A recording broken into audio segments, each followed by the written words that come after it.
बड़े सगीर पाको हिंद के एक छोटे से कस्बे में 4 अलग अलग पेशों से ताल्लुक रखने वाले लोग रहा करते थे। उनमें से एक का नाम जुनैद था, जो एक कामयाब ताजिर था। वो कपड़ों की तिजारत किया करता था और दूर दूर तक उसके कारोबार की शोहरत थी। लोग कहते थे कि जुनैद के पास जो कपड़े मिलते हैं वो किसी और के पास नहीं मिलते। उसकी दुकान बाजार के बीचों बीच थी और हर रोज सुबह से शाम तक ग्राहकों का तांता लगा रहता था। जुनैद बहुत मेहनती और ईमानदार था।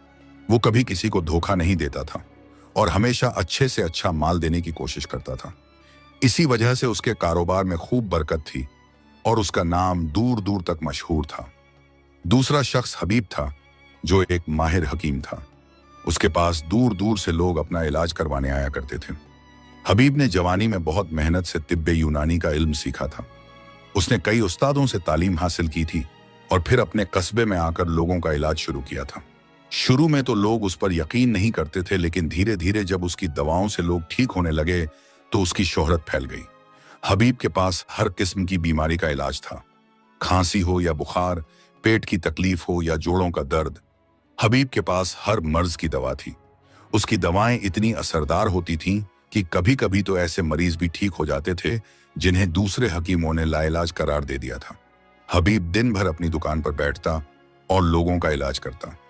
वो किसी गरीब से पैसे नहीं लेता था और अमीरों से भी सिर्फ उतना ही लेता जितना मुनासिब होता। तीसरा बंदा करीम था, जो एक उस्ताद दर्जी था। उसके हाथों से सिले गए कपड़े बादशाहों तक पहुंचा करते थे। करीम की सिलाई का कमाल यह था कि वो जो भी कपड़ा सिलता वो बिल्कुल परफेक्ट होता था। ना कोई धागा बाहर निकलता, ना कोई टांका टेढ़ा होता। उसके सिले हुए कपड़े पहनने वाले को ऐसा लगता था जैसे यह कपड़ा उसी के लिए बनाया गया हो। करीम ने यह हुनर अपने बाप से सीखा था। उसके बाप भी एक मशहूर दर्जी थे और उन्होंने करीम को बचपन से ही सिलाई सिखानी शुरू कर दी थी। करीम ने बड़ी मेहनत से यह काम सीखा और अब वो अपने बाप से भी बेहतर दर्जी बन गया था। उसकी दुकान पर हमेशा कपड़ों के ढेर लगे रहते थे, क्योंकि लोग दूर दूर से अपने कपड़े सिलवाने आते थे। शादी ब्याह हो या कोई खास मौका, लोग करीम से ही अपने कपड़े सिलवाना पसंद करते थे। करीम बहुत सादा मिजाज आदमी था। वो दिन भर अपनी दुकान में बैठकर कपड़े सिलता रहता और शाम को थका हारा घर पहुंचता। और चौथा शख्स नबीर था, जो एक मेहनतकश किसान था। उसकी जमीन बहुत ज्यादा नहीं थी, लेकिन जो भी होती वो उसमें इस मेहनत और लगन से काम करता कि हर फसल उम्मीद से बेहतर होती थी। नबीर सुबह अंधेरे ही अपने खेतों में पहुंच जाता और दिन भर काम करता रहता। वो अपने हाथों से खेत जोतता, बीज बोता, पानी देता और फसल की देखभाल करता। उसे खेती बाड़ी का बहुत तजुर्बा था। वो जानता था कि किस मौसम में कौन सी फसल बोनी चाहिए, कितना पानी देना चाहिए और कब खाद डालनी चाहिए। नबीर के खेतों में जो फसल होती वो देखने लायक होती। उसकी गेहूं की बालियां सोने की तरह चमकती थीं और उसके धान के खेत हरे भरे लहलहाते रहते थे। नबीर बहुत सादा जिंदगी जीता था। उसके पास ज्यादा दौलत नहीं थी, लेकिन जो भी था उसमें वो खुश रहता था। वो अल्लाह का शुक्रगुजार था और हमेशा दूसरों की मदद के लिए तैयार रहता था। यह चारों एक ही कस्बे में रहते थे, लेकिन उनकी आपस में कोई खास दोस्ती नहीं थी। हाँ, बाजार में मिल जाते तो सलाम दुआ हो जाती और कभी कभार बातचीत भी हो जाती। जुनैद अपने कारोबार में इतना मसरूफ रहता कि उसे किसी और से मिलने जुलने की फुर्सत ही नहीं मिलती थी। उसका सारा दिन दुकान पर गुजरता और शाम को घर आकर वो अपने हिसाब किताब में लग जाता। कभी कभी तो रात रात भर जाग कर वो अपने कारोबार की प्लानिंग करता रहता। हबीब हकीम का यह हाल था कि सुबह से शाम तक मरीजों की कतार लगी रहती और वो उनका इलाज करने में ही लगा रहता। एक मरीज का इलाज खत्म होता तो दूसरा आ जाता। कभी कभी तो उसे खाना खाने की भी फुर्सत नहीं मिलती थी। करीम दर्जी अपनी दुकान पर बैठकर दिन भर कपड़े सिलता रहता और शाम को थका हारा घर पहुंचता। उसके हाथ सिलाई करते करते दुखने लगते, लेकिन फिर भी वो अपना काम पूरी लगन से करता रहता। नबीर किसान तो सुबह अंधेरे ही अपने खेतों की तरफ निकल जाता और दिन भर अपनी फसलों की देखभाल में लगा रहता। धूप हो या बारिश, सर्दी हो या गर्मी, नबीर हर मौसम में अपने खेतों में काम करता रहता। एक दिन की बात है कि जुनैद ताजिर को एक दूसरे शहर में कपड़ों की एक बड़ी खेप बेचने जाना था। वो शहर उनके कस्बे से करीब 3 दिन की मसाफत पर था। जुनैद को एक बड़े सौदागर का पैगाम मिला था कि उसे बहुत सारे कपड़े चाहिए और वो जुनैद से ही सारा माल खरीदना चाहता है। यह जुनैद के लिए एक बहुत बड़ा मौका था क्योंकि इस सौदे से उसे अच्छा खासा मुनाफा होने वाला था। जुनैद ने फौरन तैयारी शुरू कर दी। उसने अपने सबसे अच्छे कपड़े चुने, उन्हें ठीक से तह करके बांधा और सफर के लिए सामान जमा करने लगा। उसने अपने घोड़े को भी तैयार करवाया क्योंकि लंबे सफर के घोड़ा ही सबसे अच्छी सवारी थी। जुनैद ने अपने परिवार को बताया कि वो कुछ दिनों के लिए बाहर जा रहा है और उन्हें घबराना नहीं चाहिए। उसी दिन हबीब हकीम को भी एक पैगाम मिला कि एक दूसरे शहर में एक रईस की बीवी बहुत बीमार है और उसने हबीब को बुलवाया है क्योंकि उसकी शिफा की काबिलियत की खबर दूर दूर तक पहुंची हुई थी। पैगाम लाने वाले ने बताया कि रईस की बीवी को एक अजीब सी बीमारी है जो किसी और हकीम से ठीक नहीं हो रही है। कई हकीमों ने इलाज किया लेकिन कोई फायदा नहीं हुआ। अब रईस ने हबीब के बारे में सुना है और वो चाहता है कि हबीब आकर उसकी बीवी का इलाज करे। हबीब इस तरह के केसों को चैलेंज की तरह लेता था। उसे मुश्किल बीमारियों का इलाज करने में खास दिलचस्पी थी। हबीब ने फौरन अपनी दवाओं का थैला तैयार करना शुरू कर दिया। उसने हर तरह की दवाएं, जड़ी बूटियां और इलाज के औजार अपने थैले में रखे। उसने यह भी सोच लिया कि अगर जरूरत पड़ी तो वो वहीं कुछ खास दवाएं बनाएगा। हबीब ने अपने शागिर्द को समझाया कि उसकी गैर हाजिरी में वो दुकान संभाले और मरीजों को बुनियादी इलाज दे। करीम दर्जी को भी उसी रोज एक संदेशा मिला कि एक बड़े शहर के नवाब ने उसे बुलवाया है क्योंकि उसकी बेटी की शादी है और नवाब चाहता है कि करीम खुद जाकर शादी के कपड़े सिले। नवाब का कहना था कि उसने करीम की सिलाई के बारे में बहुत सुना है और वो चाहता है कि उसकी बेटी की शादी के सारे कपड़े करीम ही सिले। यह करीम के लिए एक बहुत बड़ी इज्जत की बात थी। एक नवाब की बेटी की शादी के कपड़े सिलना किसी भी दर्जी के लिए फख्र की बात होती है। करीम जानता था कि अगर उसने यह काम अच्छे से किया तो उसकी शोहरत और भी बढ़ जाएगी और उसे आगे और भी बड़े ऑर्डर मिलेंगे। करीम ने फौरन अपना सिलाई का सारा सामान, कैंची, सुइयां, धागे, फीते और दूसरे जरूरी औजार एक बड़ी पोटली में रखे। उसने अपनी दुकान का ताला लगाया और अपने पड़ोसी को कहा कि वो कुछ दिनों के लिए बाहर जा रहा है। करीम बहुत खुश था और साथ ही थोड़ा घबराया हुआ भी क्योंकि यह उसके लिए पहली बार था कि किसी नवाब ने उसे बुलाया था। और नबीर किसान को अपने एक रिश्तेदार का पैगाम मिला कि उसका बाप बीमार है और वो उसे देखने आए। नबीर का रिश्तेदार दूसरे गांव में रहता था जो वहां से 2-3 दिन की मसाफत पर था। नबीर को यह खबर सुनकर बहुत फिक्र हुई क्योंकि उसका रिश्तेदार उसे बहुत प्यारा था और उन्होंने बचपन में साथ में बहुत वक्त गुजारा था। नबीर ने फौरन अपने सफर का इंतजाम करना शुरू कर दिया। उसने अपने खेतों की देखभाल के लिए अपने पड़ोसी से कहा और अपने लिए सफर का सामान तैयार किया। नबीर के पास ज्यादा पैसे तो नहीं थे लेकिन उसने जो भी था वो साथ रख लिया। उसने कुछ रोटियां, गुड़ और पानी अपने थैले में रखा। नबीर के पास घोड़ा नहीं था इसलिए उसने सोचा कि वो अपने बैल के साथ पैदल ही चला जाएगा। बैल धीरे चलता था लेकिन नबीर को कोई जल्दी भी नहीं थी। तकदीर का खेल देखिए कि चारों को एक ही दिन सफर करना था। सुबह सवेरे जब जुनैद कस्बे के बाहर की सड़क पर अपने घोड़े के साथ निकला तो उसने देखा कि हबीब भी अपनी सवारी के साथ उसी रास्ते पर चल रहा है। जुनैद ने हबीब को पुकारा और कहा, अरे हबीब भाई, आप भी सफर पर जा रहे हैं क्या? हबीब ने घूमकर देखा और जुनैद को पहचान लिया। उसने जवाब दिया, हाँ जुनैद भाई, मुझे एक मरीज को देखने जाना है। आप कहाँ जा रहे हैं? जुनैद ने बताया कि वो एक सौदा करने जा रहा है। दोनों ने एक दूसरे को सलाम किया और फिर जुनैद ने कहा, अगर आपको कोई एतराज ना हो तो हम साथ साथ चल सकते हैं। रास्ता भी कट जाएगा और अकेले सफर करने से बेहतर। हबीब को यह बात पसंद आई और उसने हामी भर दी। दोनों साथ साथ चलने लगे। थोड़ी दूर चलने के बाद उन्होंने देखा कि करीम दर्जी भी उसी रास्ते पर अपनी गधे की सवारी पर आ रहा है। करीम की गद्दी पर उसका सिलाई का सामान लदा हुआ था। जुनैद और हबीब ने करीम को देखा तो उन्होंने उसे आवाज दी। करीम ने भी दोनों को देखा और खुश हो गया। उसने कहा, अरे वाह, आप दोनों भी सफर पर जा रहे हैं? मैं भी जा रहा हूं। जुनैद ने पूछा, कहां जा रहे हो करीम भाई? करीम ने गर्व से बताया, एक नवाब ने मुझे अपनी बेटी की शादी के कपड़े सिलने के लिए बुलाया है। हबीब ने खुशी से कहा, मुबारक हो, यह तो बहुत अच्छी बात है। जुनैद ने सुझाव दिया, क्यों ना हम तीनों साथ साथ चलें, रास्ता भी कट जाएगा और साथ भी रहेगा। करीम को यह सुझाव बहुत पसंद आया क्योंकि वो पहली बार इतने लंबे सफर पर अकेला जा रहा था और उसे थोड़ा डर भी लग रहा था। तीनों ने एक साथ चलने का फैसला किया और आगे बढ़ गए। कुछ और आगे बढ़े तो उन्हें नबीर किसान नजर आया जो अपने बैल के साथ पैदल चल रहा था। नबीर धीरे धीरे चल रहा था और उसका बैल भी आराम से कदम बढ़ा रहा था। तीनों ने नबीर को देखा तो जुनैद ने कहा, अरे यह तो नबीर है, नबीर भाई रुको। नबीर ने पीछे मुड़कर देखा तो उसे तीनों सवार नजर आए।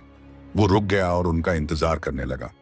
जब तीनों उसके पास पहुंचे तो हबीब ने पूछा, नबीर भाई आप कहां जा रहे हैं?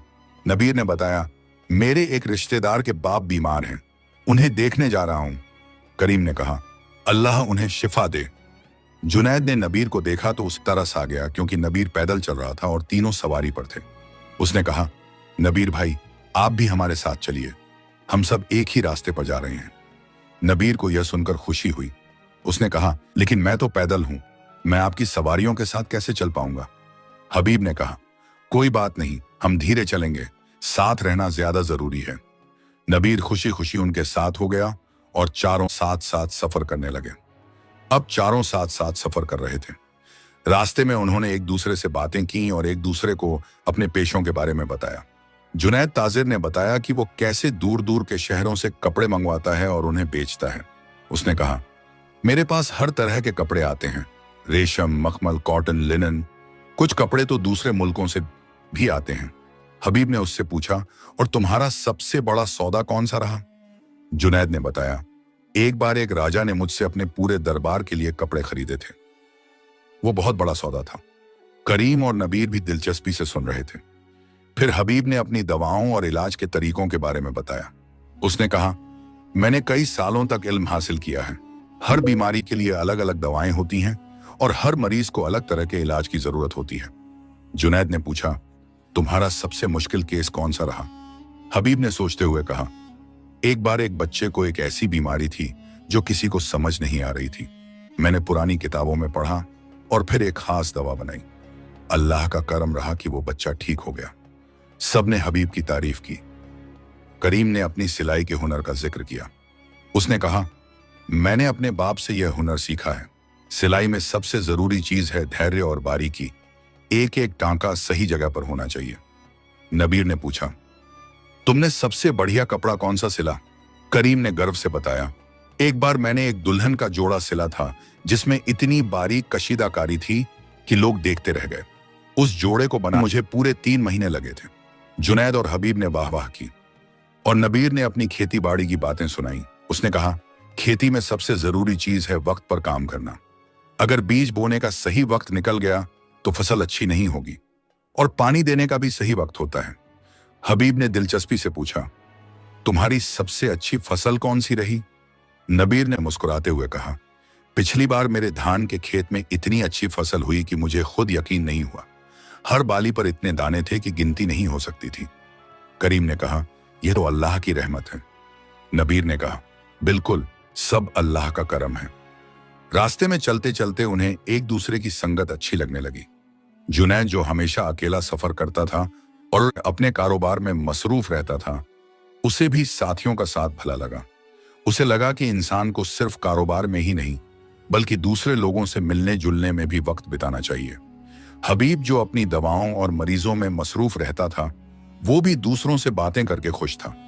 उसे महसूस हुआ कि हर इंसान के पास अपना एक हुनर होता है और सबसे कुछ ना कुछ सीखने को मिलता है।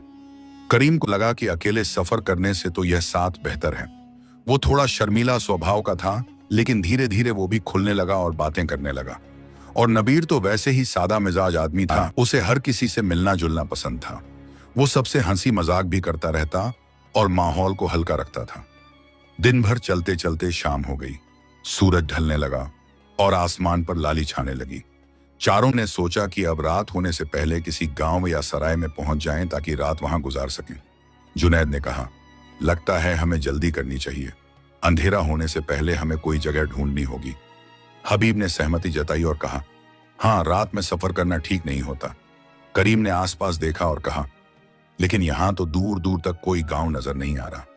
नबीर ने हिम्मत दी और कहा, घबराओ मत, थोड़ा और चलते हैं, कुछ ना कुछ मिल ही जाएगा। लेकिन किस्मत को कुछ और ही मंजूर था। जैसे जैसे शाम गहराती गई, रास्ता भी मुश्किल होता गया। वो रास्ता जो दिन में साफ नजर आ रहा था, अब अंधेरे में धुंधला होता जा रहा था। चारों ने अपनी अपनी सवारियों को तेज किया ताकि जल्दी से किसी आबादी तक पहुंच सकें। जुनैद का घोड़ा तेज चलने लगा। हबीब ने भी अपनी सवारी की रफ्तार बढ़ाई। करीम की गद्दी भी तेज चलने लगी, लेकिन नबीर का बैल धीरे धीरे ही चल रहा था। नबीर ने कहा, आप लोग आगे बढ़ो, मैं पीछे आ रहा हूं। लेकिन जुनैद ने कहा, नहीं नबीर भाई, हम साथ चलेंगे, हम आपकी रफ्तार से ही चलेंगे। यह सुनकर नबीर को बहुत अच्छा लगा। उसे लगा कि असली दोस्त वही होते हैं जो मुसीबत में साथ देते हैं। लेकिन रास्ता ऐसा था कि वो उन्हें एक घने जंगल की तरफ ले जा रहा था। पहले तो सिर्फ कुछ पेड़ नजर आए, लेकिन धीरे धीरे पेड़ों की तादाद बढ़ती गई और वो खुद को एक घने जंगल में पाया। चारों तरफ पेड़ ही पेड़ थे, बड़े बड़े दरख्त जिनकी शाखें आसमान को छू रही थीं। जमीन पर सूखे पत्ते बिछे हुए थे और जगह जगह झाड़ियां थीं। जुनैद ने घबराकर कहा, यह तो जंगल लग रहा है। हबीब मीनान से कहा, शायद यह जंगल थोड़ी देर में खत्म हो जाएगा। करीम चुपचाप चल रहा था, लेकिन उसके चेहरे पर परेशानी साफ दिख रही थी। नबीर ने सबको हिम्मत दी और कहा, अल्लाह पर भरोसा रखो, सब ठीक हो जाएगा। जुनैद ने कहा कि शायद हमने रास्ता भटक लिया है। हबीब ने जवाब दिया कि नहीं, यही रास्ता तो सही है जो मुझे बताया गया था। मैंने अपने शहर से चलने से पहले रास्ते की तफसील से जानकारी ली थी और लोगों ने बताया था कि इस रास्ते से जाना है। करीम ने कहा कि चलो कोई बात नहीं, थोड़ा और आगे चलते हैं, जरूर कोई गांव मिल जाएगा। मुझे भी यही रास्ता बताया गया था। नबीर चुपचाप चल रहा था क्योंकि वो इस रास्ते से पहली बार जा रहा था और उसे रास्ते की कोई जानकारी नहीं थी। वो बस अल्लाह पर भरोसा करके चल रहा था। अंधेरा और गहरा होता गया और चारों खुद को एक घने जंगल के बीचों बीच पाया। चारों तरफ पेड़ ही पेड़ थे और अंधेरा इतना था कि आगे का रास्ता दिखाई नहीं दे रहा था। चांद भी बादलों में छुपा हुआ था और रोशनी की कोई उम्मीद नहीं दिख रही थी। ठंडी हवा चलने लगी जो पेड़ों की शाखों से होकर गुजरती और एक सनसनाहट की आवाज पैदा करती। जंगल से अजीब अजीब आवाजें आने लगीं। कहीं से किसी पंछी की आवाज आ रही थी, कहीं से किसी जानवर के चलने की आवाज। करीम बुरी तरह घबरा गया और उसने कहा, मुझे बहुत डर लग रहा है। हबीब ने उसे तसल्ली दी और कहा, डरो मत, हम सब साथ हैं। जुनैद ने कहा कि अब हमें रुक जाना चाहिए। इस अंधेरे में आगे बढ़ना खतरनाक है। अगर हम आगे बढ़ते रहे तो हो सकता है हम रास्ता और भी ज्यादा भटक जाएं या किसी गड्ढे में गिर जाएं। हबीब ने हामी भरी और कहा कि हाँ, बेहतर यही होगा कि हम यहीं रात गुजार लें और सुबह होते ही आगे बढ़ें। सुबह की रोशनी में हमें रास्ता साफ दिखेगा और हम आसानी से जंगल से बाहर निकल जाएंगे। करीम थोड़ा परेशान था क्योंकि उसे जंगल में रात गुजारने का कोई तजुर्बा नहीं था। वो शहर में रहता था और उसने कभी जंगल में रात नहीं गुजारी थी। उसे डर लग रहा था कि ना जाने रात में क्या क्या हो सकता है।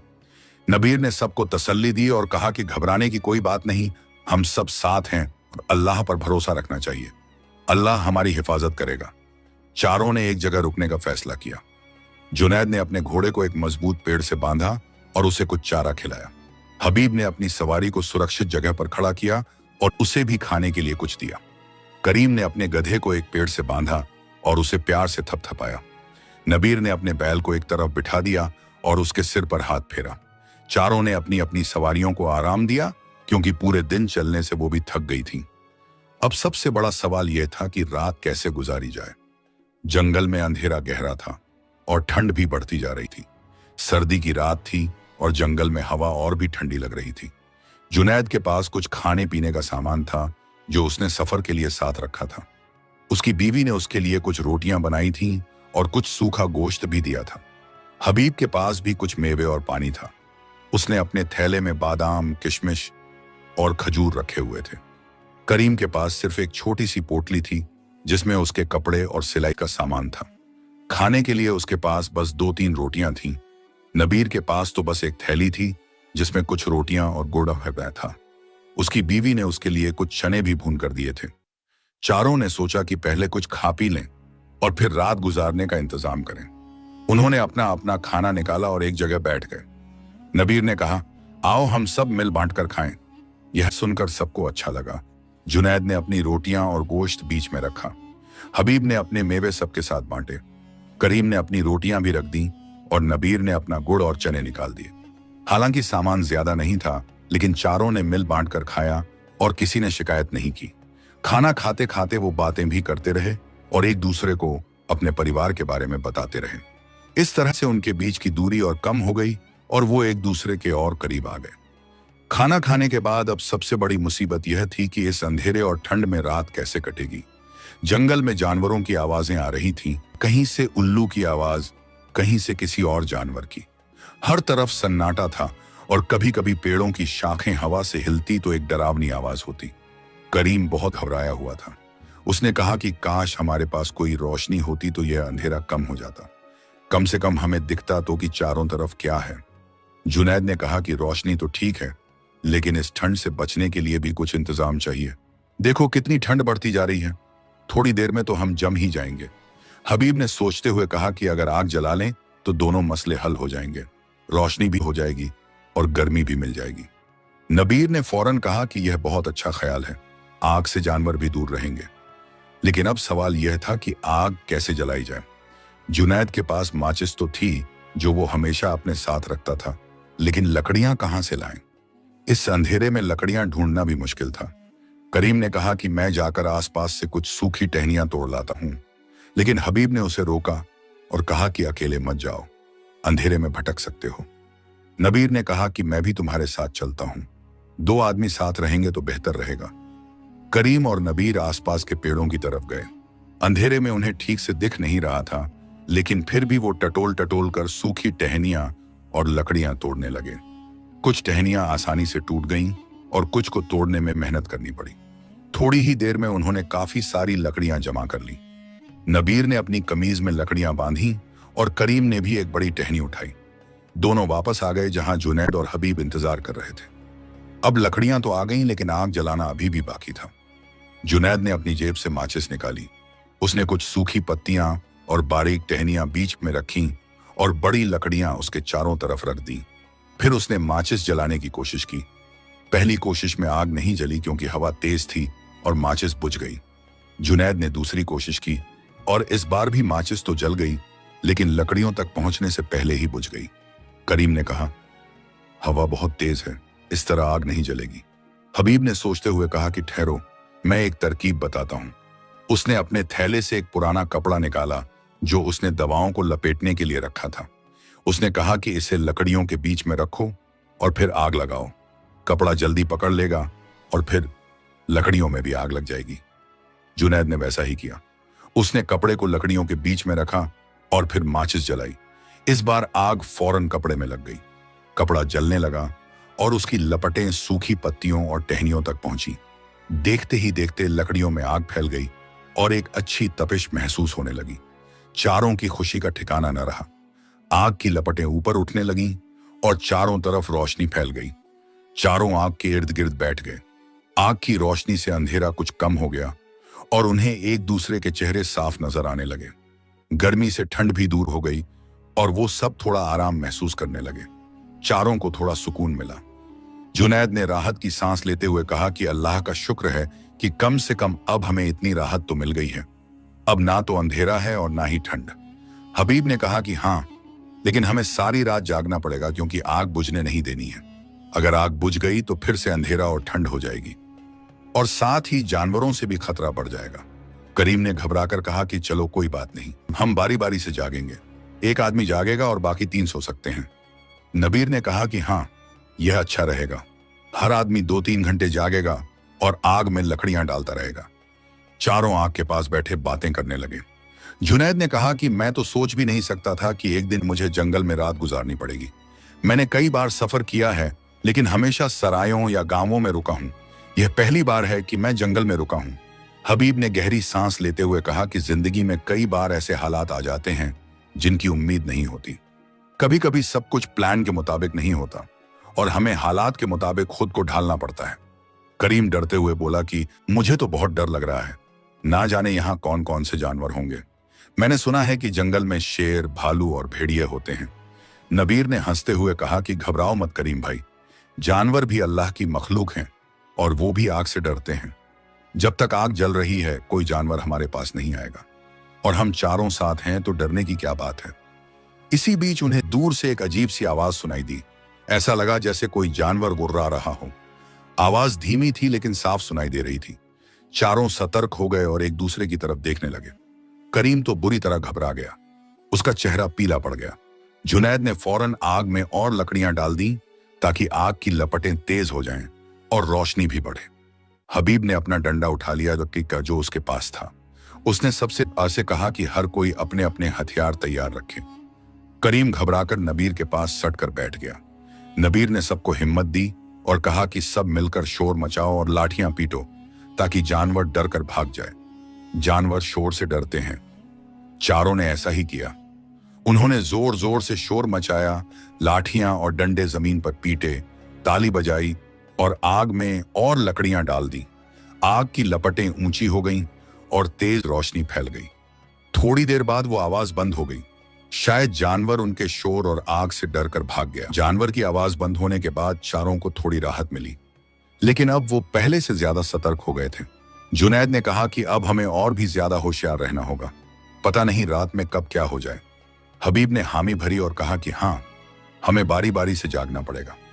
नबीर ने सुझाव दिया कि मैं पहली बारी में जागता हूं, तुम लोग थोड़ा आराम कर लो। करीम अभी भी डरा हुआ था। उसने कहा कि मुझे नींद भी नहीं आएगी, मैं भी तुम्हारे साथ जागता हूं नबीर भाई। जुनैद और हबीब ने आग के पास ही लेटने की कोशिश की। हबीब ने अपने थैले को सिरहाने रखा और जुनैद ने अपनी चादर बिछा ली, लेकिन नींद किसी को भी नहीं आ रही थी। जंगल की आवाजें, अनजान जगह का डर और रात की ठंड, सब कुछ उन्हें बेचैन किए हुए था। करीम और नबीर आग के पास बैठे बातें करने लगे। करीम ने पूछा, नबीर भाई, तुम्हें डर नहीं लगता? नबीर ने मुस्कुराते हुए कहा, डर तो लगता है करीम भाई, लेकिन डर से काम नहीं चलता। हमें हिम्मत रखनी होगी। अल्लाह पर भरोसा रखो, वो हमारी हिफाजत करेगा। करीम ने गहरी सांस ली और कहा, तुम सही कह रहे हो, लेकिन मैं तो शहर में रहता हूं, मुझे तो इस तरह के हालात का कोई तजुर्बा नहीं है। नबीर ने समझाया, देखो, जिंदगी में कई तरह के हालात आते हैं, कभी अच्छे कभी बुरे। जो आदमी हर हाल में हिम्मत रखता है वही कामयाब होता है। आज हम मुसीबत में हैं, लेकिन हम सब साथ हैं। साथ होने से हिम्मत बढ़ती है। करीम को नबीर की बातों से थोड़ा सुकून मिला। उसने कहा, अल्लाह का शुक्र है कि तुम जैसे लोग साथ हैं। अगर मैं अकेला होता तो पता नहीं क्या होता। थोड़ी देर बाद जुनैद और हबीब भी उठ बैठे। जुनैद ने कहा, नींद तो आ नहीं रही, चलो हम भी बातें करते हैं।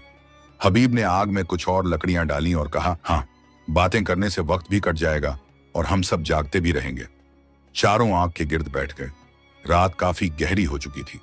आसमान में तारे चमक रहे थे और कभी कभी बादलों के पीछे से चांद भी झांक लेता था। जंगल में सन्नाटा था। सिर्फ कभी कभी किसी पंछी की आवाज आती या पत्तों के सरसराने की आवाज। नबीर ने बातचीत शुरू करते हुए कहा, भाइयों, आज हम सब एक अजीब हालात में हैं, लेकिन इससे हमें कुछ सीखना चाहिए। जुनैद ने दिलचस्पी से पूछा, क्या देना चाहिए?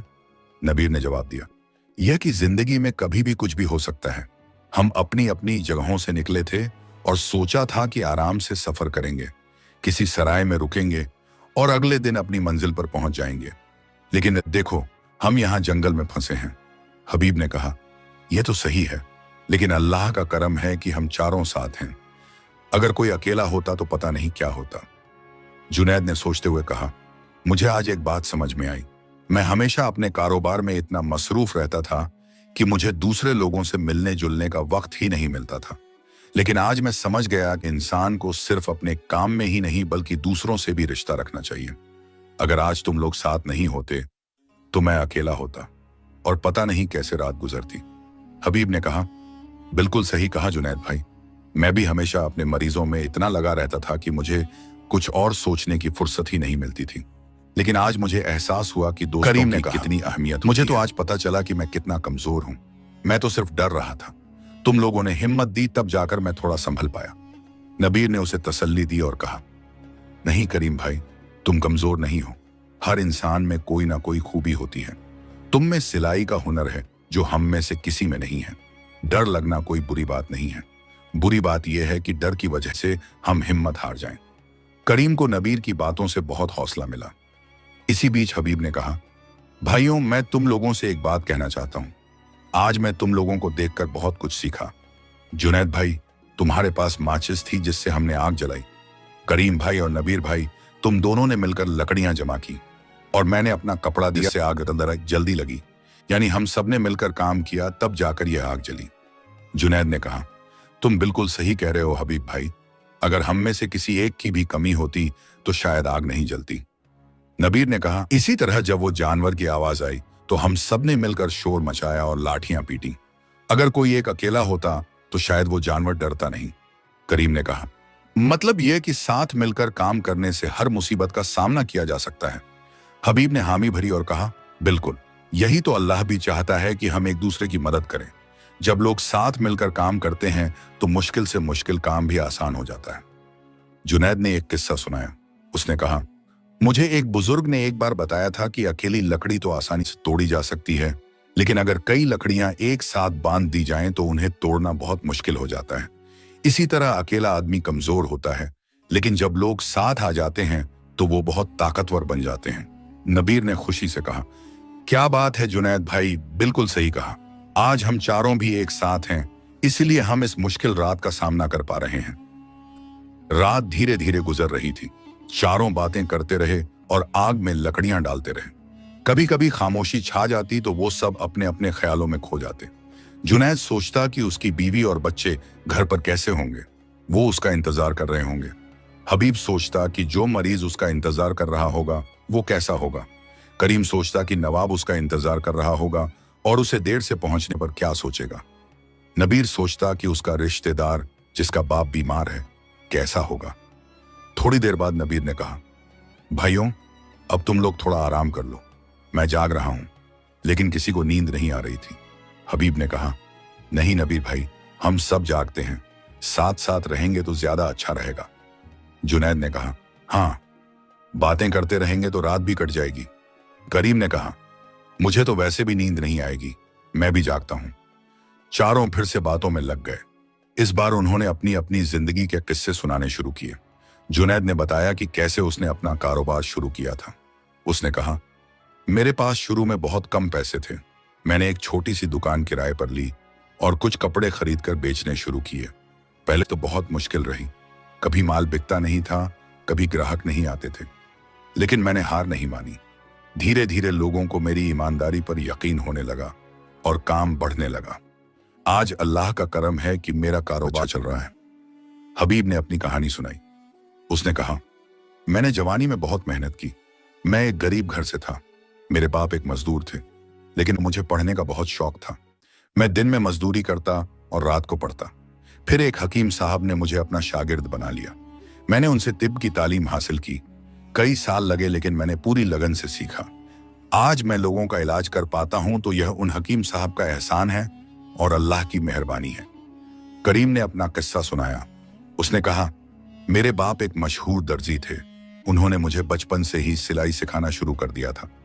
पहले तो मुझे बोरिंग लगता था, मैं खेलना चाहता था, लेकिन बाप कहते थे कि यह हुनर तुम्हारे काम आएगा। धीरे धीरे मुझे भी इसमें मजा आने लगा। मैं देखता था कि कैसे एक साधारण कपड़ा मेरे हाथों से एक खूबसूरत लिबास बन जाता है। आज मुझे इस हुनर पर फख्र है। नबी ने अपनी बात रखी। उसने कहा, मैं एक किसान का बेटा हूं। मेरे बाप दादा सब किसान थे। हमारे पास बहुत जमीन नहीं थी, लेकिन जो थी उसमें हम पूरी मेहनत करते थे। मैंने बचपन में अपने बाप को देखा कि वो कैसे सुबह से शाम तक खेतों में काम करते थे। उन्होंने मुझे सिखाया कि खेती सिर्फ बीज बोना और फसल काटना नहीं है, यह तो जमीन से रिश्ता है। जमीन को प्यार से संभालो तो वो तुम्हें बहुत कुछ देती है।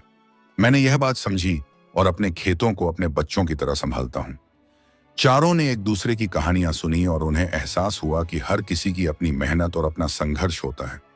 जुनैद को लगा कि सिर्फ मेरा ही काम मुश्किल नहीं है, बाकी सब भी मेहनत करते हैं। हबीब को समझ आया कि हर हुनर को सीखने में वक्त लगता है। करीम को महसूस हुआ कि सबकी अपनी कहानी होती है।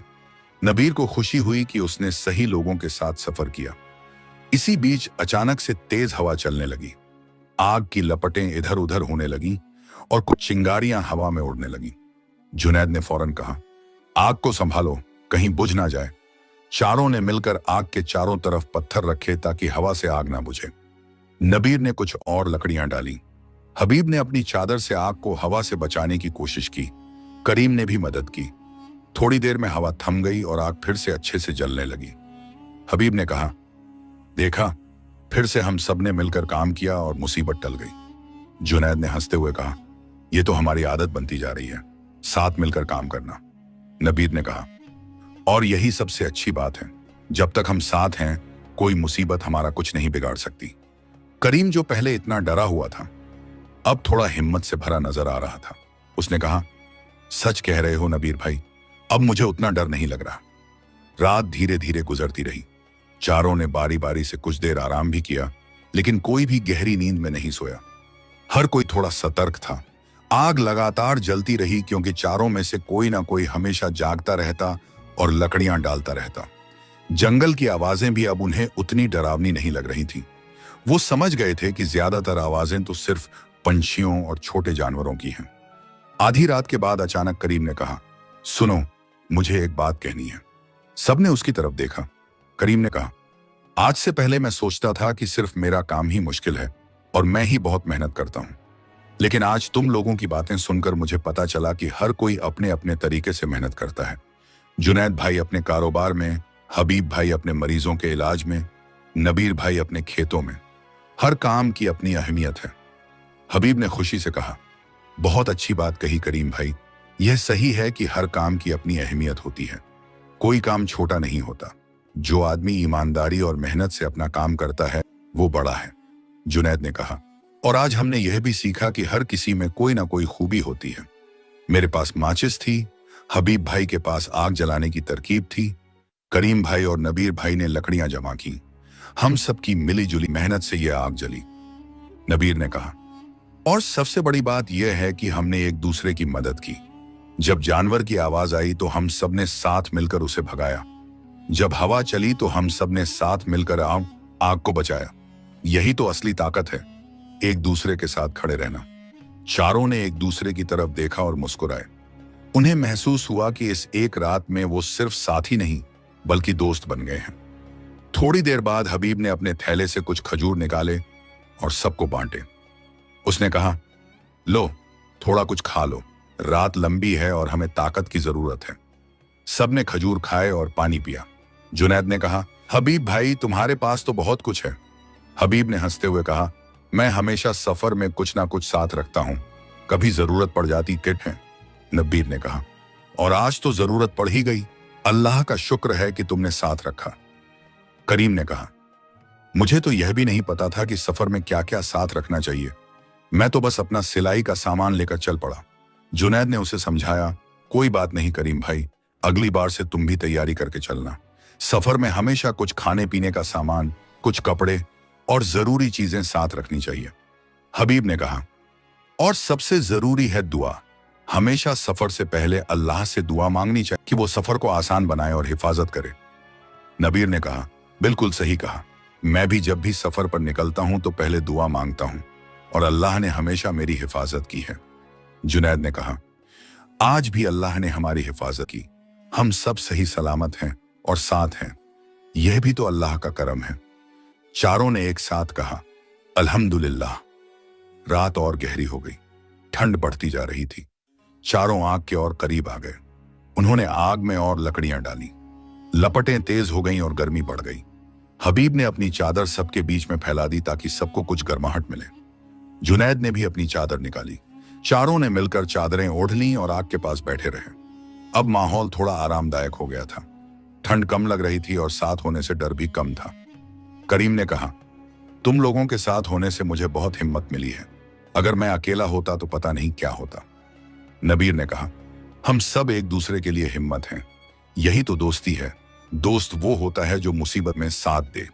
हबीब ने कहा, और आज की इस रात ने हमें सच्चे दोस्त बना दिया। पहले हम सिर्फ एक ही कस्बे के रहने वाले थे, अब हम दोस्त हैं। जुनैद ने मुस्कुराते हुए कहा, सच कह रहे हो, मैं खुश हूं कि मैं तुम लोगों से मिला।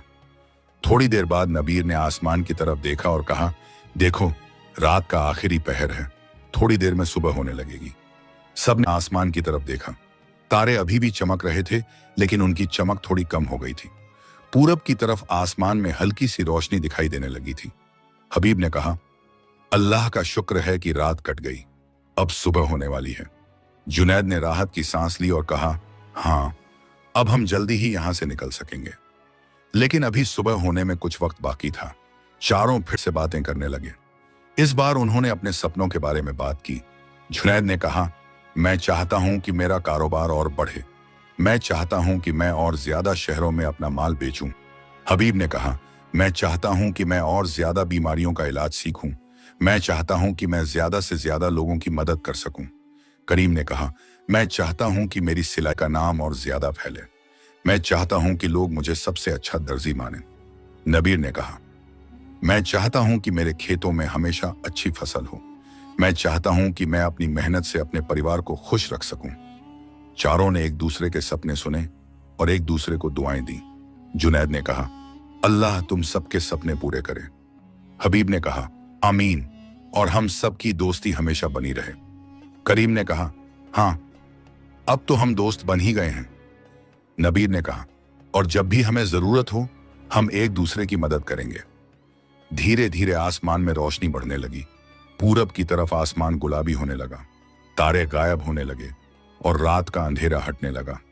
पंछी चहचहाने लगे, जंगल में नई जान आ गई। चारों ने देखा कि सुबह होने वाली है।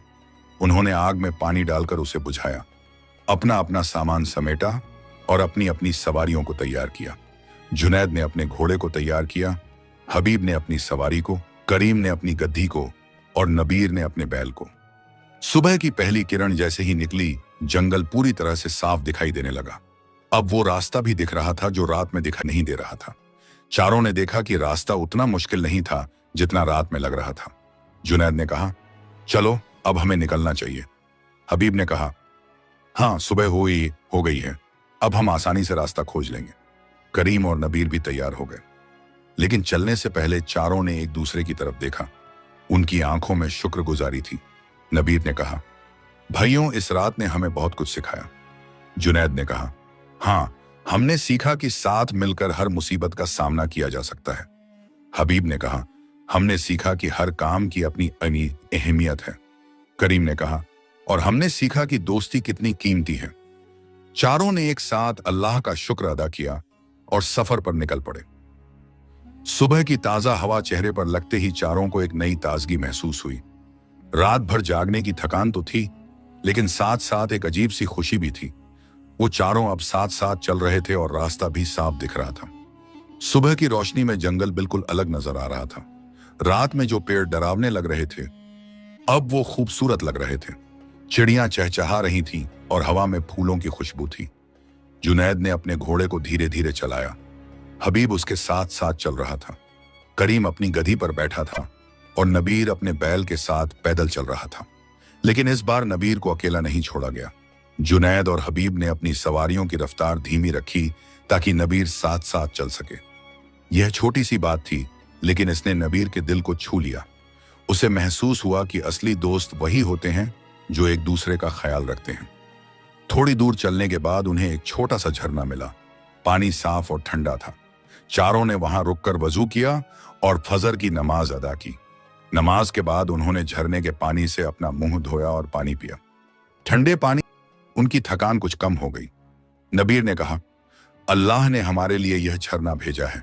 रात भर हम प्यासे थे और अब यह पानी मिल गया।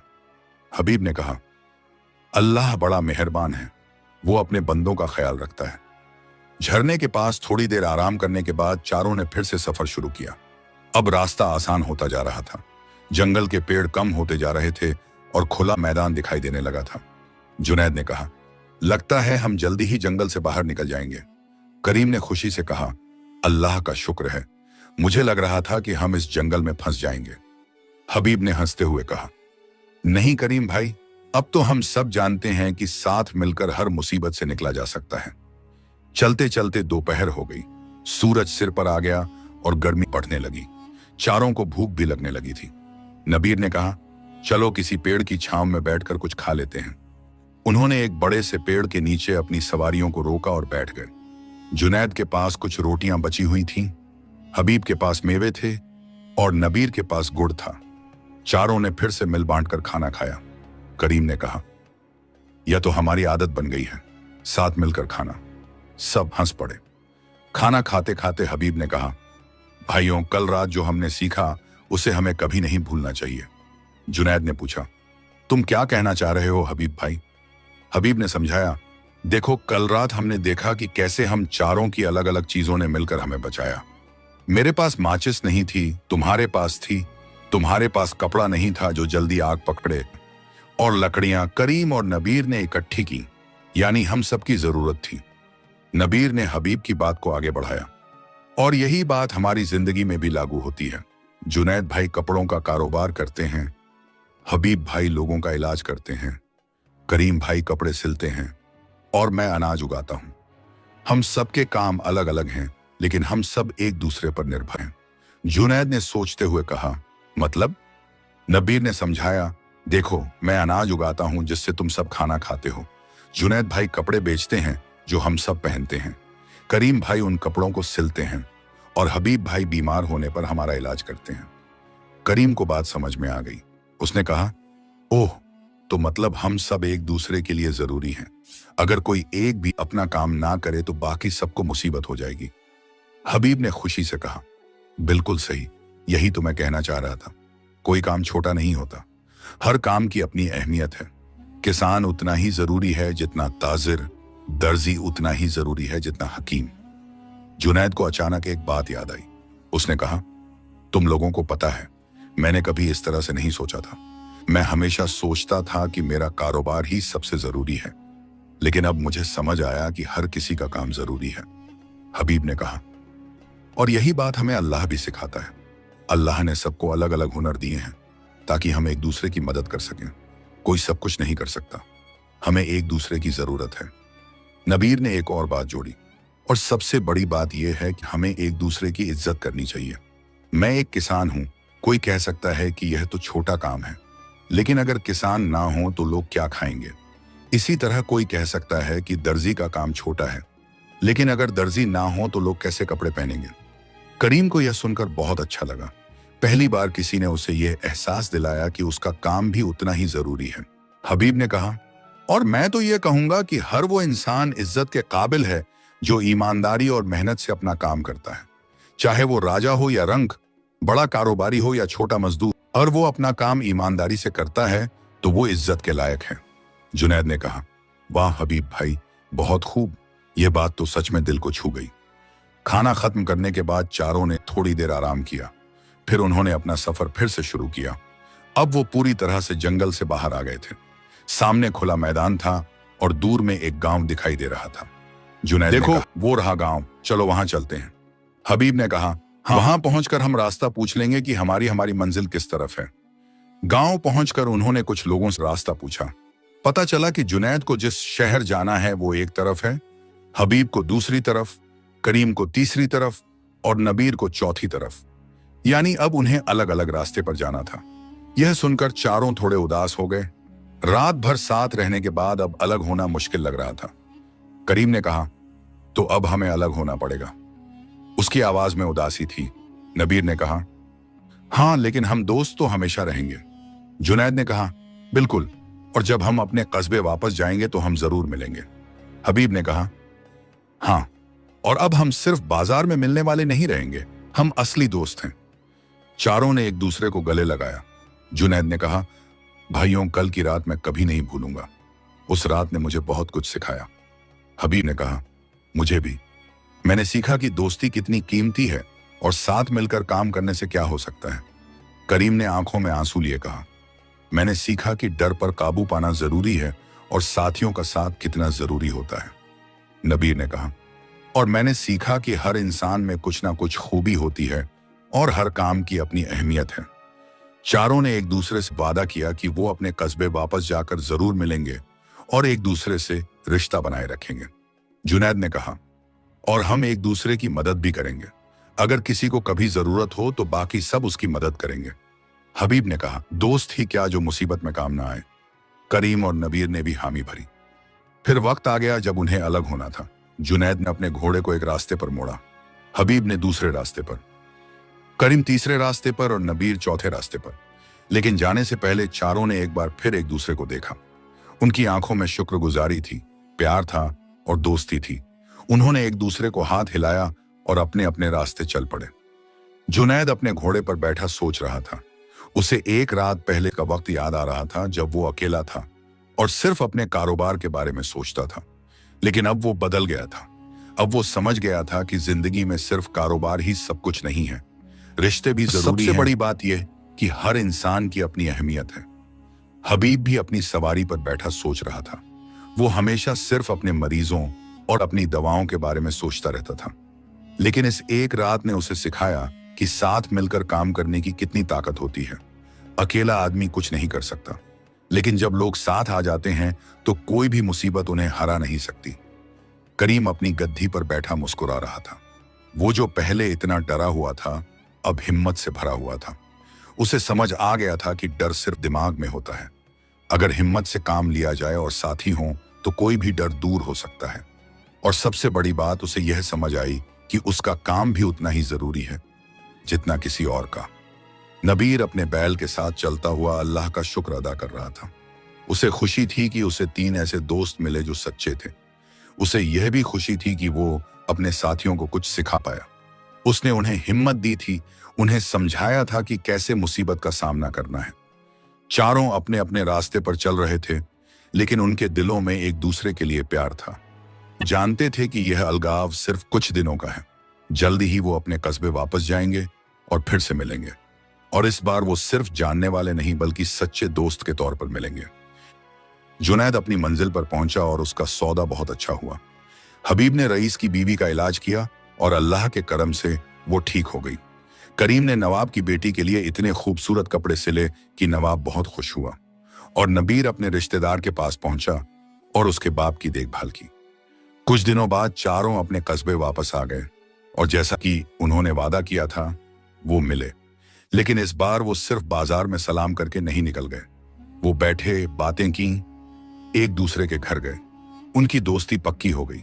जुनैद ने हबीब को अपने घर खाने पर बुलाया। हबीब ने करीम को अपनी दुकान पर बुलाया। करीम ने नबीर के खेतों को देखने गया और नबीर ने सबको अपने घर दावत दी। धीरे धीरे उनकी दोस्ती इतनी मजबूत हो गई कि पूरा कस्बा उनके बारे में बातें करने लगा। लोग कहते, देखो ये चारों कितने अच्छे दोस्त हैं। एक ताजिर, एक हकीम, एक दर्जी और एक किसान। सबके काम अलग हैं लेकिन दोस्ती एक है। कुछ लोग तो उनसे यह भी पूछते कि तुम लोगों की इतनी पक्की दोस्ती कैसे हो गई। तब चारों उन्हें उस रात का किस्सा सुनाते। वो बताते कि कैसे वो जंगल में फंस गए थे और कैसे उन्होंने साथ मिलकर उस मुश्किल रात को गुजारा। वो बताते कि कैसे हर किसी के पास कुछ ना कुछ था जिसने सबको बचाया। और सबसे बड़ी बात वो यह बताते कि उस रात ने उन्हें सिखाया कि साथ मिलकर काम करने से क्या हो सकता है। लोग उनकी बातें सुनते और सीखते। धीरे धीरे कस्बे में बदलाव आने लगा। लोग एक दूसरे की इज्जत करने लगे। किसान को भी उतनी ही इज्जत मिलने लगी जितनी किसी बड़े कारोबारी को। दर्जी को भी उतनी ही अहमियत मिलने लगी जितनी किसी हकीम को। लोग समझ गए कि हर काम जरूरी है और हर इंसान की अपनी अहमियत। और चारों दोस्त वो हमेशा साथ रहे। उन्होंने एक दूसरे का साथ कभी नहीं छोड़ा। जब भी किसी को जरूरत होती बाकी 3 फौरन पहुंच जाते। जुनैद को जब कभी कारोबार में मुसीबत आती तो हबीब, करीम और नबीर उसकी मदद करते। हबीब को जब कभी किसी मुश्किल बीमारी का इलाज करना होता तो बाकी 3 उसका हौसला बढ़ाते। करीम को जब कभी कोई बड़ा ऑर्डर मिलता तो बाकी सब उसकी मदद करते। और नबीर को जब कभी खेतों में ज्यादा काम होता तो बाकी 3 उसके साथ खेतों में जाकर काम करते। उनकी दोस्ती की मिसाल दूर दूर तक फैल गई। लोग कहते कि अगर सच्ची दोस्ती देखनी है तो इन चारों को देखो। एक मुश्किल रात ने उन्हें सिर्फ दोस्त ही नहीं बनाया बल्कि भाई बना दिया। महीने गुजरते गए और चारों दोस्तों की दोस्ती और भी मजबूत होती गई। हर जुमे की शाम वो चारों एक साथ बैठते और बातें करते। कभी जुनैद की दुकान पर, कभी हबीब के घर पर, कभी करीम की दुकान पर और कभी नबीर के खेतों में। यह उनकी आदत बन गई थी। लोग उन्हें देखकर मुस्कुराते और कहते कि देखो 4 दोस्त आ रहे हैं। बच्चे उन्हें देखकर खुश होते और उनके पास दौड़े आते। बुजुर्ग उन्हें दुआएं देते। कस्बे में उनकी इज्जत बहुत बढ़ गई थी। एक दिन की बात है कि कस्बे में एक अजीब सी परेशानी आ गई।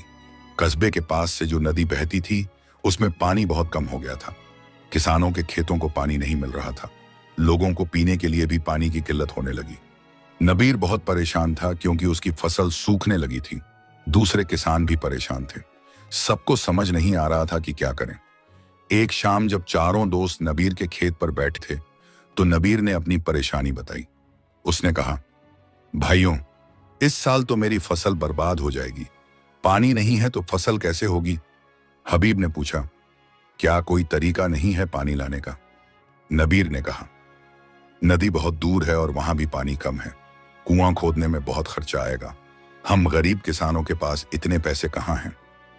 जुनैद ने सोचते हुए कहा, अगर सब किसान मिलकर पैसे इकट्ठे करें तो। नबीर ने कहा, वो भी सोचा था लेकिन फिर भी पैसे कम पड़ेंगे और कुआं खोदने वाले मजदूरों को भी बुलाना पड़ेगा। करीम चुपचाप सुन रहा था। फिर उसने कहा, क्यों ना हम सब मिलकर कुछ करें, जैसे उस रात जंगल में हमने साथ मिलकर मुसीबत का सामना किया था। हबीब की आंखें चमक उठी। उसने कहा, बिल्कुल सही कहा करीम भाई, हमने उस रात सीखा था कि साथ मिलकर काम करने से हर मुसीबत दूर हो सकती है। तो अब हमें यह बात पूरे कस्बे को सिखानी चाहिए। जुनैद ने कहा, लेकिन कैसे? हबीब ने समझाया, देखो, नबीर को पानी की जरूरत है, लेकिन सिर्फ नबीर को ही नहीं, पूरे कस्बे को पानी की जरूरत है। अगर सब लोग मिलकर काम करें तो कुआं खोदा जा सकता है। नबीर ने कहा, लेकिन लोग मिलकर काम करेंगे कैसे? सबके अपने अपने काम हैं। जुनैद ने कहा, हम उन्हें समझाएंगे, हम उन्हें बताएंगे कि कैसे हमने उस रात साथ मिलकर काम किया था। जैसे मेरे पास माचिस थी, हबीब भाई के पास कपड़ा था, तुम और करीम भाई ने लकड़ियां इकट्ठी की, ऐसे ही अब सब मिलकर काम करेंगे। चारों ने फैसला किया कि वो अगले दिन कस्बे के सब लोगों को इकट्ठा करेंगे और उन्हें समझाएंगे। अगले दिन सुबह जुनैद ने अपनी दुकान में सबको बुलाया।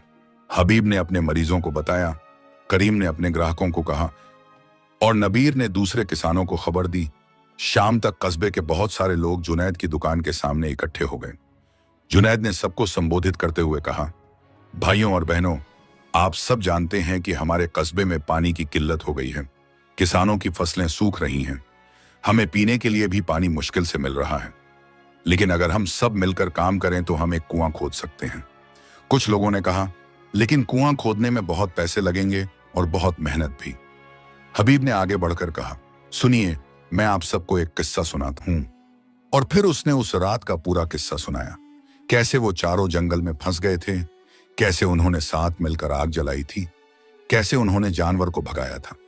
उसने बताया कि कैसे हर किसी के पास कुछ ना कुछ था और सबने मिलकर उस मुश्किल रात को पार किया। लोग ध्यान से सुन रहे थे। करीम ने कहा, उस रात हमने सीखा कि अकेला आदमी कमजोर होता है, लेकिन जब लोग साथ आते हैं तो वो बहुत ताकतवर बन जाते हैं। अकेली लकड़ी आसानी से टूट जाती है, लेकिन कई लकड़ियां एक साथ बांध दो तो उन्हें तोड़ना मुश्किल हो जाता है। नबीर ने कहा, और हमने यह भी सीखा कि हर किसी की अपनी अहमियत होती है, ताजिर की भी, हकीम की भी, दर्जी की भी और किसान की भी। सबके काम अलग हैं, लेकिन सब जरूरी हैं। जुनैद ने फिर कहा, तो अब हम यही बात यहां लागू करते हैं। देखिए, हमारे पास अलग अलग चीजें हैं। किसी के पास पैसे हैं, किसी के पास ताकत है, किसी के पास औजार हैं, किसी के पास वक्त। अगर हम सब अपना अपना हिस्सा दें तो हम मिलकर एक कुआं खोद सकते हैं। लोगों को बात समझ में आने लगी। एक बुजुर्ग ने कहा, यह तो अच्छी बात है, लेकिन यह काम कैसे होगा? हबीब ने समझाया, देखिए, जिनके पास पैसे हैं वो पैसे दें, जो मजदूर हैं वो अपनी मेहनत दें, जो औजार वाले हैं वो अपने औजार दें, जो खाना बना सकते हैं वो मजदूरों के लिए खाना बनाएं, जो पानी ला सकते हैं वो पानी लाएं। हर कोई अपनी हैसियत के मुताबिक कुछ ना कुछ दे सकता है। एक औरत ने कहा, लेकिन मैं तो सिर्फ खाना बना सकती हूं, मैं कुआं कैसे खोदूंगी? नबीर ने मुस्कुराते हुए कहा, बहन जी, आपका खाना बनाना भी उतना ही जरूरी है। अगर मजदूर भूखे रहेंगे तो वो काम कैसे करेंगे? आप खाना बनाओगी तो मजदूर ताकत से काम कर पाएंगे, तो आपका काम भी कुआं खोदने में मदद कर रहा है। औरत को बात समझ आ गई और वो खुश हो गई। करीम ने कहा, यही तो हम कहना चाह रहे हैं, कोई काम छोटा नहीं होता, हर काम जरूरी है। धीरे धीरे लोग राजी होने लगे। एक अमीर सौदागर ने कहा, अच्छा, मैं कुआं खोदने के लिए पैसे दूंगा। एक और ने कहा, मैं मजदूरी करूंगा। किसी ने कहा, मैं अपने औजार दूंगा। किसी ने कहा, मैं खाना बनाऊंगी। किसी ने कहा, मैं पानी लाऊंगा। देखते देखते सब लोग अपना अपना हिस्सा देने के लिए तैयार हो गए। जुनैद ने कहा, तो फिर तय रहा, कल से हम काम शुरू करेंगे। हबीब ने कहा, लेकिन एक बात और, हम सबको मिलकर फैसला करना होगा कि कुआं कहां खोदना है। नबीर ने कहा, मैं जानता हूं एक जगह जहां पानी की संभावना ज्यादा है। मेरे बाप ने मुझे सिखाया था कि कैसे पता लगाया जाता है कि कहां पानी मिल सकता है। सब लोग नबीर के साथ उस जगह पर गए। नबीर ने जमीन को देखा, मिट्टी को छुआ और कहा, हाँ, पानी मिल सकता है। अगले दिन से काम शुरू हो गया। सुबह सवेरे सब लोग उस जगह पर पहुंच गए। मजदूरों ने खुदाई शुरू कर दी। कुछ लोग मिट्टी हटा रहे थे, कुछ पत्थर तोड़ रहे थे, औरतें खाना बना रही थी, बच्चे पानी ला रहे थे। जुनैद अपनी दुकान से कुछ कपड़े लाया ताकि मजदूरों को धूप से बचाने के लिए छाया की जा सके। हबीब अपनी दवाएं लाया था, अगर किसी को चोट लग जाए तो इलाज कर सके। करीम ने कुछ मोटे कपड़े सिल दिए थे जिनसे मिट्टी ढोई जा सके। नबीर सबको हिम्मत दे रहा था और बता रहा था कि कैसे खोदना है। पहले दिन बहुत मेहनत हुई लेकिन सब लोग खुश थे। शाम को जब सब अपने अपने घर गए तो उन्हें लगा कि उन्होंने कुछ अच्छा किया है। अगले दिन फिर सब इकट्ठे हुए और काम शुरू हुआ। ऐसे ही दिन गुजरते गए। कभी कभी मुसीबतें भी आती, कभी पत्थर आ जाता और खोदना मुश्किल हो जाता, कभी मिट्टी गिर जाती, लेकिन चारों दोस्त हमेशा सबको हिम्मत देते और समझाते कि हार मानने से कुछ नहीं होगा। एक दिन खुदाई के दौरान एक बड़ा पत्थर आ गया जिसे तोड़ना बहुत मुश्किल था। कुछ लोगों ने हार मान ली और कहा कि अब यह कुआं नहीं बन सकता, लेकिन जुनैद ने कहा, भाइयों, याद करो उस रात को जब हम जंगल में थे। तब भी हमें लगा था कि हम बच नहीं पाएंगे, लेकिन हमने हार नहीं मानी। हमने साथ मिलकर काम किया और हम बच गए। अब भी हम साथ हैं, हम यह पत्थर भी तोड़ देंगे। हबीब ने कहा, जुनैद भाई सही कह रहे हैं, हमें हिम्मत नहीं हारनी चाहिए। अल्लाह पर भरोसा रखो, वो जरूर हमारी मदद करेगा। करीम और नबीर ने भी सबको हौसला दिया। फिर सब लोग मिलकर उस पत्थर को तोड़ने में लग गए। कुछ लोग एक तरफ से, कुछ दूसरी तरफ से। आखिरकार कई दिनों की मेहनत के बाद वो पत्थर टूट गया। सब लोग खुशी से चिल्लाए। उन्होंने समझ लिया कि साथ मिलकर काम करने से कोई भी मुसीबत दूर हो सकती है। और फिर एक दिन वो वक्त आया जब खुदाई करते करते नीचे से पानी की आवाज आने लगी। मजदूरों ने जोश में आकर और तेजी से खोदना शुरू किया और फिर अचानक पानी फूट पड़ा, साफ ठंडा पानी। सब लोग खुशी से झूम उठे। औरतें खुशी के गीत गाने लगीं, बच्चे नाचने लगे, मर्द एक दूसरे को गले लगाने लगे। नबीर की आंखों में आंसू आ गए। उसने कहा, अल्लाह का शुक्र है, हमारी मेहनत रंग लाई। जुनैद ने सबको संबोधित करते हुए कहा, भाइयों और बहनों, यह कामयाबी किसी एक की नहीं है, यह हम सब की है। हम सब ने मिलकर यह कुआं खोदा है। जिसने पैसे दिए, जिसने मेहनत की, जिसने खाना बनाया, जिसने पानी लाया, सबका इसमें हिस्सा है। यह हम सब की मेहनत का नतीजा है, हबीब ने कहा। और यह हमें सिखाता है कि साथ मिलकर काम करने से क्या हो सकता है। अकेला आदमी शायद यह कुआं नहीं खोद पाता, लेकिन जब हम सब साथ आए तो हमने यह मुश्किल काम कर दिखाया। करीम ने कहा, और हमने यह भी सीखा कि हर किसी का काम जरूरी है। मजदूर की मेहनत उतनी ही जरूरी थी जितनी सौदागर के पैसे। खाना बनाने वाली की मेहनत उतनी ही जरूरी थी जितनी खोदने वाले की। सब बराबर हैं, नबीर ने कहा। और सबसे बड़ी बात यह है कि हमने एक दूसरे की मदद की, हमने एक दूसरे का साथ दिया। यही तो असली इंसानियत है। कस्बे के बुजुर्गों ने चारों दोस्तों को बुलाया और उन्हें दुआएं दी। एक बुजुर्ग ने कहा, बेटा, तुम चारों ने हमें बहुत बड़ा सबक सिखाया। तुमने हमें दिखाया कि एकता में कितनी ताकत है। तुमने हमें सिखाया कि हर काम की अपनी इज्जत है। अल्लाह तुम्हें हमेशा खुश रखे। चारों दोस्त शर्मा गए। जुनैद ने कहा, बुजुर्ग, ये हमने नहीं सिखाया, ये तो अल्लाह ने हमें सिखाया था उस रात जब हम जंगल में थे। हमने तो बस वही बात आप सबके साथ बांटी। कुआं बन जाने के बाद कस्बे की सूरत बदल गई। अब किसानों के खेतों को पानी मिलने लगा, फसलें लहलहाने लगी, लोगों को पीने के लिए साफ पानी मिलने लगा। लेकिन इससे भी बड़ा बदलाव यह हुआ कि लोगों के दिलों में बदलाव आया। अब लोग एक दूसरे की मदद करने लगे। अब किसी को छोटा नहीं समझा जाता था। हर किसी का काम इज्जत के काबिल था। एक दिन कस्बे में एक अजनबी मुसाफिर आया। उसने देखा कि कस्बे के लोग बहुत खुश हैं। सब एक दूसरे से प्यार से बात करते हैं, कोई किसी को नीचा नहीं दिखाता। उसने एक आदमी से पूछा, भाई, तुम्हारा कस्बा बहुत अच्छा है, यहाँ के लोग बहुत खुश लगते हैं, इसकी क्या वजह है? उस आदमी ने मुस्कुराते हुए कहा, आओ मैं तुम्हें एक किस्सा सुनाता हूँ। और फिर उसने उस रात का किस्सा सुनाया। 4 दोस्तों का किस्सा जो जंगल में फंस गए थे। किस्सा कि कैसे उन्होंने साथ मिलकर आग जलाई, जानवर को भगाया और रात को पार किया। किस्सा कि कैसे उन्होंने सीखा कि साथ मिलकर काम करने से क्या हो सकता है। और फिर उसने यह भी बताया कि कैसे उन चारों ने पूरे कस्बे को यह सबक सिखाया और कैसे सबने मिलकर कुआं खोदा। मुसाफिर ने गौर से सुना। फिर उसने कहा, वाह, क्या बात है, यह तो बहुत अच्छी बात है। क्या मैं उन चारों दोस्तों से मिल सकता हूं? वो आदमी उसे चारों दोस्तों के पास ले गया। मुसाफिर ने उन चारों से बात की और उनकी तारीफ की। उसने कहा, तुम लोगों ने एक बहुत अच्छा काम किया है।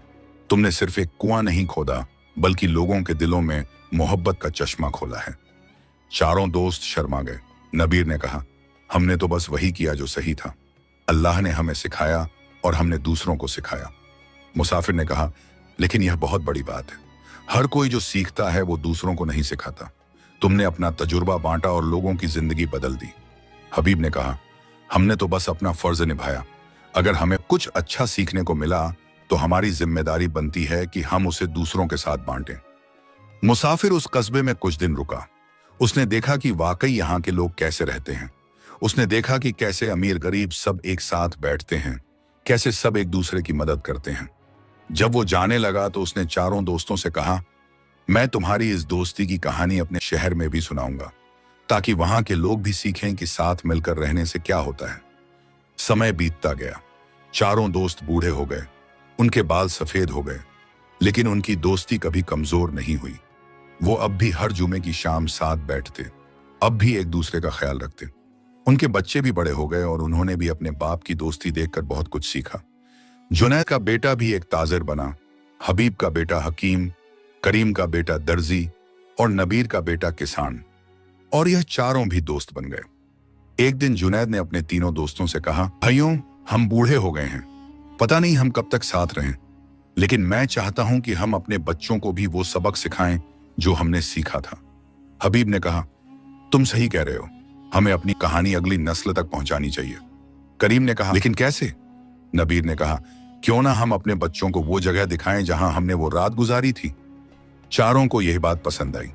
अगले हफ्ते वो अपने अपने बच्चों को लेकर उस जंगल की तरफ निकल पड़े। बच्चे बहुत खुश थे। उन्होंने कई बार अपने बापों से वो किस्सा सुना था, लेकिन अब वो उस जगह को देखने जा रहे थे। जंगल पहुंचकर चारों बूढ़े दोस्तों ने अपने बच्चों को वो जगह दिखाई जहां उन्होंने आग जलाई थी। वो जगह अब भी वैसी ही थी। जुनैद ने अपने बेटे से कहा, बेटा, यहीं हमने आग जलाई थी, यहीं हमने सीखा था कि साथ मिलकर काम करने से क्या होता है। हबीब ने अपने बेटे से कहा, बेटा, अकेला आदमी कमजोर होता है, लेकिन जब लोग साथ आते हैं तो वो बहुत ताकतवर बन जाते हैं। यह बात हमेशा याद रखना। करीम ने अपने बेटे से कहा, बेटा, कोई काम छोटा नहीं होता, हर काम की अपनी इज्जत है, किसी को नीचा मत समझना। नबीर ने अपने बेटे से कहा, दोस्ती जिंदगी की सबसे कीमती चीज है। असली दोस्त वो है जो मुसीबत में साथ दे। बच्चों ने अपने बापों की बातें गौर से सुनी। उन्होंने वादा किया कि वो भी अपनी दोस्ती को हमेशा निभाएंगे और उन सबकों को कभी नहीं भूलेंगे। चारों बूढ़े दोस्त खुश हो गए। उन्हें यकीन हो गया कि उनकी दोस्ती की कहानी और उससे मिले सबक अगली नस्ल तक पहुंच गए हैं। कुछ साल बाद जुनैद इस दुनिया से चल बसा। उसके जनाजे में पूरा कस्बा इकट्ठा हुआ। हबीब, करीम और नबीर रोते हुए उसे कब्र में उतारा। उन्होंने अपना एक साथी खो दिया था, लेकिन उन्होंने हिम्मत नहीं हारी। वो तीनों अब भी साथ मिलते रहे। फिर कुछ समय बाद हबीब भी चल बसा, फिर करीम। आखिर में नबीर भी इस दुनिया से रुखसत हो गया, लेकिन उनकी दोस्ती की कहानी और उनके सबक आज भी उस कस्बे में जिंदा हैं। आज भी उस कस्बे में लोग एक दूसरे की मदद करते हैं। आज भी वहां हर काम को इज्जत की नजर से देखा जाता है। आज भी वहां लोग साथ मिलकर काम करते हैं। और जब भी कोई पूछता है कि यह सब कैसे हुआ, तो लोग उस रात की कहानी सुनाते हैं। चार दोस्तों की कहानी, एक ताजिर, एक हकीम, एक दर्जी और एक किसान की कहानी। उस रात की कहानी जब वो जंगल में फंस गए थे और उन्होंने साथ मिलकर मुसीबत का सामना किया था। वो कुआं जो सबने मिलकर खोदा था, आज भी वहां है। लोग उसे दोस्ती का कुआं कहते हैं, क्योंकि यह सिर्फ पानी का कुआं नहीं है, यह उस सबक की याद दिलाता है कि साथ मिलकर काम करने से क्या हो सकता है। बच्चे उस कुएं के पास खेलते हैं और बड़े उन्हें चार दोस्तों की कहानी सुनाते हैं। और यह कहानी सिर्फ उस कस्बे तक ही सीमित नहीं रही। वो मुसाफिर जो कभी आया था, उसने अपने शहर में यह कहानी सुनाई। फिर वहां से यह कहानी दूसरे शहरों में फैली। आज दूर दूर तक लोग चार दोस्तों की कहानी जानते हैं। और जहां भी यह कहानी पहुंची, वहां लोगों ने इससे सीखा। उन्होंने सीखा कि एकता में ताकत है। उन्होंने सीखा कि हर काम की अपनी इज्जत है। उन्होंने सीखा कि साथ मिलकर काम करने से हर मुसीबत दूर हो सकती है। जुनैद, हबीब, करीम और नबीर अब इस दुनिया में नहीं हैं, लेकिन उनकी दोस्ती, उनके सबक और उनकी मिसाल आज भी जिंदा है। और यह हमेशा जिंदा रहेगी, क्योंकि सच्ची दोस्ती, इंसानियत और मिलकर काम करने का सबक कभी पुराना नहीं होता। यह हर दौर में, हर जगह पर लागू होता है। तो ये थी चार दोस्तों की कहानी। एक मुश्किल रात की कहानी जिसने चार अजनबियों को दोस्त बनाया। एक जंगल की कहानी जिसने उन्हें जिंदगी का सबसे बड़ा सबक सिखाया। और यह सबक था, साथ मिलकर काम करो, एक दूसरे की इज्जत करो और याद रखो कि हर इंसान की अपनी अहमियत है। अकेली लकड़ी भले ही कमजोर हो, लेकिन कई लकड़ियां एक साथ हों तो उन्हें कोई नहीं तोड़ सकता। यही है एकता की ताकत, यही है मिलकर काम करने का फायदा, और यही है वो सबक जो अल्लाह भी हमें सिखाता है कि हम सब मिलकर रहें, एक दूसरे की मदद करें और एक दूसरे का सम्मान करें।